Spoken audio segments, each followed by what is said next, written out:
Yo fam, what's going on? I'm Zachek here, and the Pixel Slate is Google's new tablet. It's their next generation from their last year Pixelbook, which doesn't seem much of an upgrade.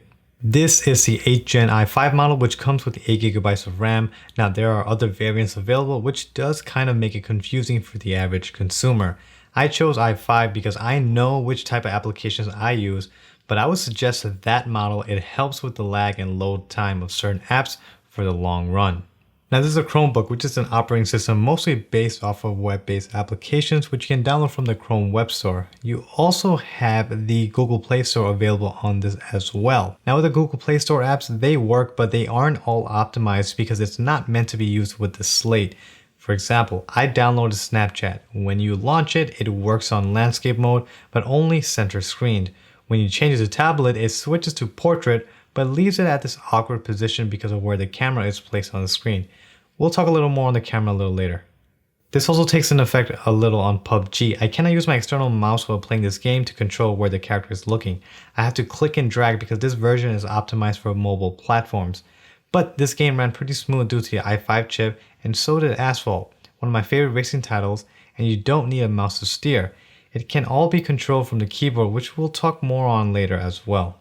What makes the Slate significantly more different from the Pixelbook is that this is a standalone tablet. But too bad there isn't an adjustable hinge on the back like they have on the Surface lineup. I don't like using the Slate on tablet mode because it seems less productive. If you're new to Chrome OS, there's definitely a learning curve, but with some small time, you do get used to it.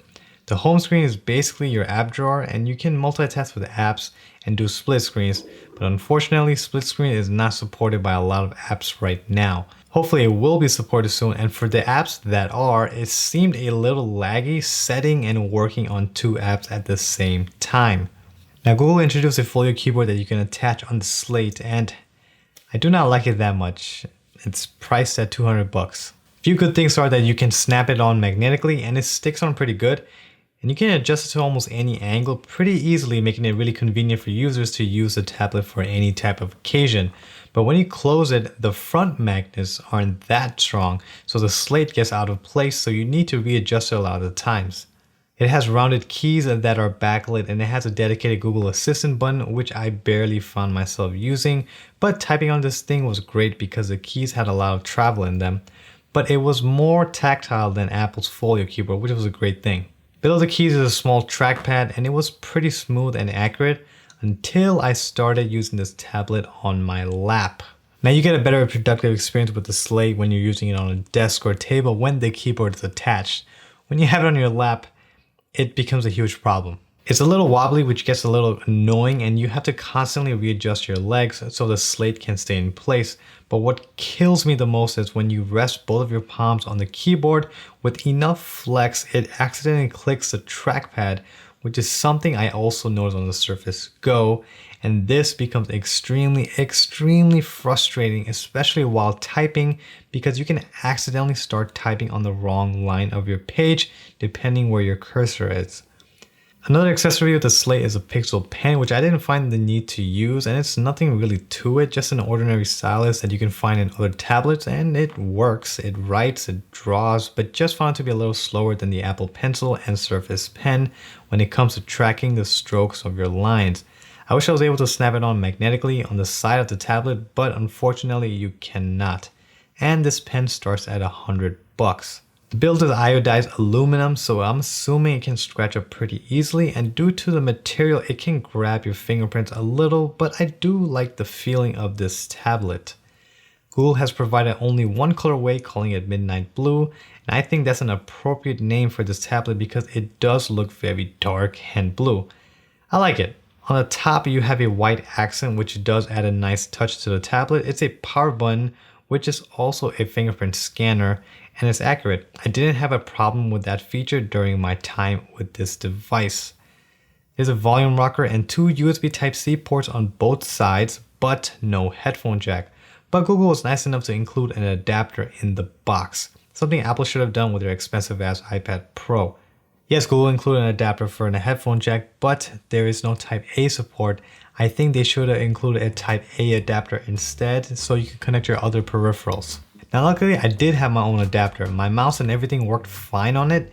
When you connect a flash drive, it opens your documents on the Files app.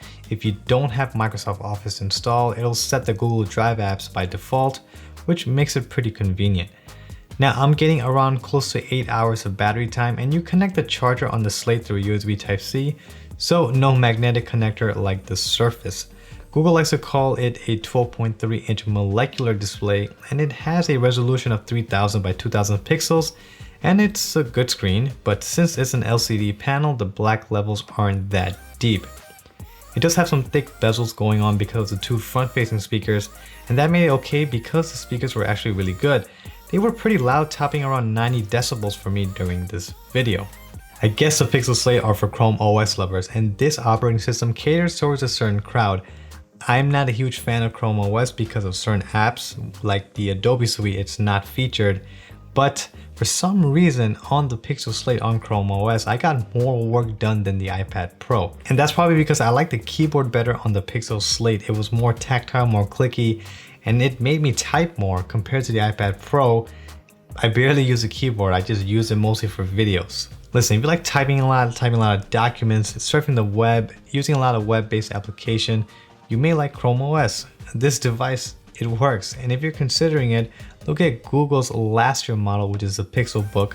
It's $1,000 for the i5 processor. Sure, it's 7th gen, but it's not much of a difference. And it comes with a keyboard, but the keyboard is not detachable. And also there are other Chromebook options that are out there that are much cheaper. If you grew up using Windows and Mac OS, I don't think you'll like the Slate because it is Chrome OS, and for their base model is $599, and I wouldn't recommend that model because it's 4 gigs of RAM and a mobile processor, and you can do so much more for the long run with an i5. And the mid-tier model, which is the i5, starts at $1,000. That's a pretty steep price, and you're not getting a keyboard or the pen with it. And for the iPad Pro, that starts at $1,000 as well, and the Surface Pro 6. But for the time of this video, the Surface Pro 6 is under $1,000. That's one of my favorite laptops or tablets that's out right now. That's all we have for this video. If you enjoyed it, please like, share, and finesse on the subscribe button. My phone just turned off in the back or whatever. And let's end it off with fun fact number 49. It's illegal to hunt for unicorns in Michigan. Why? Because this world has gone crazy. Thanks for watching. I'm Zashek. Stay tech strong, stay humble, and deuces.